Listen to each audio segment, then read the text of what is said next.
Corona virus के बढ़ते हुए खदशात को कंट्रोल करने के लिए रियासत भर की तरह जिला भिंबर में भी जिले इंतजामिया, महकमा सेहत, पुलिस, पाक फौज और सिविल डिफेंस के रजाकार हाई अलर्ट।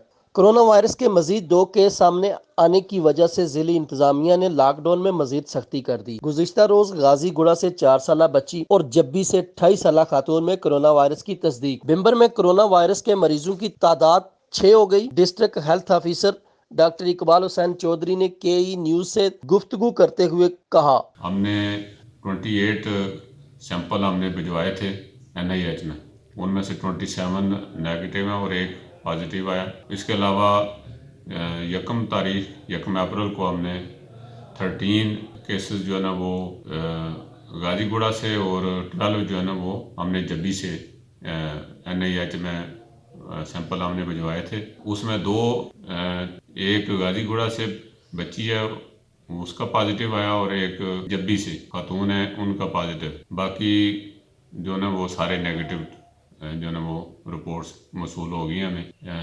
25 टोटल हमने भेजे थे, उनमें से 4 जो ना वो अभी तक उनके रिजल्ट नहीं आए और 20 जो है ना वो नेगेटिव आ गए। भिंबर में इस वक्त कुल 6 केसेस हैं हमारे पास, उसमें 3 खवातीन हैं और 2 बच्चियां और 1 मेल है। एडमिनिस्ट्रेटर बल्दिया चौधरी तसद्दुक हुसैन टीपू की हदायत पर बल्दिया और रेस्क्यू 1122 के मुलाजमीन भिंबर शहर और गली मोहल्लों में जरासीम का स्प्रे कर रहे हैं। पंजाब और आज़ाद कश्मीर को मिलाने वाले दाखिली और खारजी तमाम रास्ते मुकम्मल तौर पर बंद। अंदरूनी शहर में भी ट्रैफिक न होने के बराबर। कारोबारी मराकज मुकम्मल तौर पर बंद हैं। हुकूमती अहकामात पर मासवाए मेडिकल स्टोरों के बाकी तमाम अशियाए खुर्दनोश की दुकानें सुबह 10 बजे से शाम 4 बजे तक खुली रहती हैं। साद चौधरी, KE न्यूज़, भिंबर, आज़ाद कश्मीर।